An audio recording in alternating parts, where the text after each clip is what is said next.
Anda kembali bersama kami kali ini di segmen Kompas Bisnis Saudara. Nilai tukar rupiah melayang ke atas 16.500-an, bahkan sempat menyundul 16.600 terhadap dolar Amerika Serikat.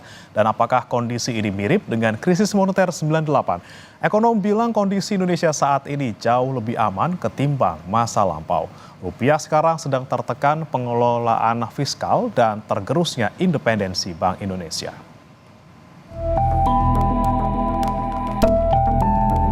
Menyusul pasar saham yang terpuruk pada 18 Maret 2025, sepekan kemudian nilai tukar rupiah ikut kedodoran dan menjadi salah satu mata uang berkinerja terburuk di Asia. Rupiah bahkan bergerak mendekati level 1998 saat Indonesia diterjang krisis moneter. Sebagai perbandingan, rupiah pada tahun 1998, tepatnya 22 Januari, menyentuh rekor terburuk di titik 17.000. Pada 17 Juni, rupiah masih melemah di level 16.900 per dolar Amerika Serikat. Di tahun 2025, era Presiden Prabowo Subianto, rupiah melemah ke titik 16.600-an pada 25 Maret, kemudian menguat tipis ke 16.500-an di 26 Maret. Meski rupiah terpuruk terhadap dolar, pemerintah mengklaim fundamental ekonomi saat ini berbeda dengan masa lampau atau 1998. Rupiah saat ini dalam kondisi jauh lebih aman. Ya, rupiah kan seperti biasa kan berfluktuasi, tetapi tentu kita lihat secara fundamental kuat. Kemudian juga kita lihat nanti secara jangka menengah dan panjang.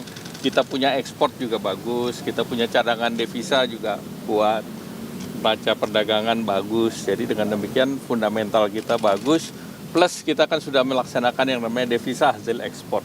Jadi kita tidak tercorner ke depan. Sehingga dengan demikian nanti fundamental daripada devisa hasil ekspor juga akan memperkuat posisi rupiah. Namun ekonom punya pandangan yang kritis membaca pelemahan rupiah kali ini. Permasalahan fiskal adalah salah satu penyebab rupiah jatuh. Situasi rupiah yang melemah terhadap dolar dan ini menjadi salah satu yang terburuk yang pernah terjadi pasca reformasi. Salah satunya karena ada permasalahan fiskal.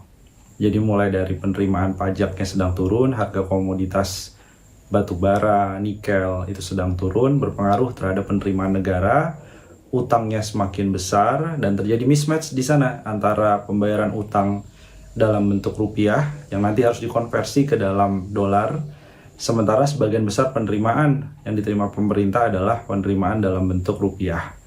Jadi kebutuhan falasnya sedang tinggi sekali, terutama untuk membayar utang jatuh tempo dan bunga yang nilainya cukup besar. Tidak hanya kinerja fiskal, pengelolaan moneter oleh Bank Indonesia, kemudian menurunnya independensi Bank Indonesia turut memperparah kejatuhan rupiah. Dari sisi kebijakan moneter, ada beberapa hal yang dicermati yang berpengaruh terhadap rupiah. Meskipun cadangan devisanya masih besar, tapi suku bunga masih belum jadi instrumen untuk mendorong penciptaan lapangan kerja dan mendorong dari sisi permintaan domestik. Di sisi yang lain, Bank Indonesia juga terlihat makin turun independensinya, makin tergerus independensinya, terutama ketika ada anggota Bank Indonesia aktif secara struktural itu menjadi komisaris di Bank BUMN. Dan Bank Indonesia juga masih menanggung burden sharing dan melakukan debt switching yang berpengaruh juga terhadap pelemahan dan sentimen negatif di pasar keuangan. Kabar baiknya, pelemahan rupiah tahun 2025 hanya secara nominal yang mendekati level krisis tahun 1998, tetapi secara value jauh berbeda. Fundamental seperti cadangan devisa saat ini dan keterlibatan UMKM sebagai penyokong kekuatan ekonomi. Kita bisa bandingkan dengan tahun 98, ada beberapa indikator ekonomi yang berbeda. Salah satunya adalah cadangan devisa hari ini lebih baik daripada 98. Kemudian dari sisi dominasi asing di surat berharga negara itu jauh lebih kecil dari tahun 98, yang artinya surat utang lebih didominasi oleh domestik, institusi domestik dan retail perorangan. Dan ini membuat kita tidak terlalu banyak mendapatkan shock apabila ada gejolak eksternal yang berlebihan. Di sisi yang lain juga UMKM bagaimanapun juga masih menjadi tulang punggung dan menguatkan perekonomian. Jadi berbeda dengan tahun 98, sebagian UMKM sekarang sudah masuk dalam digitalisasi, sudah memperkuat dengan lapangan kerja yang cukup banyak. Walau secara indikator ekonomi saat ini, Indonesia jauh lebih kuat ketimbang 98, tetapi pelemahan rupiah adalah hal serius. Masyarakat masih banyak mengandalkan bahan impor seperti tepung dan BBM. Jika rupiah kalah terhadap dolar Amerika Serikat, barang-barang di tangan konsumen pasti lebih mahal. Diah Megasari Anjaya, Tim Liputan Kompas TV, Jakarta.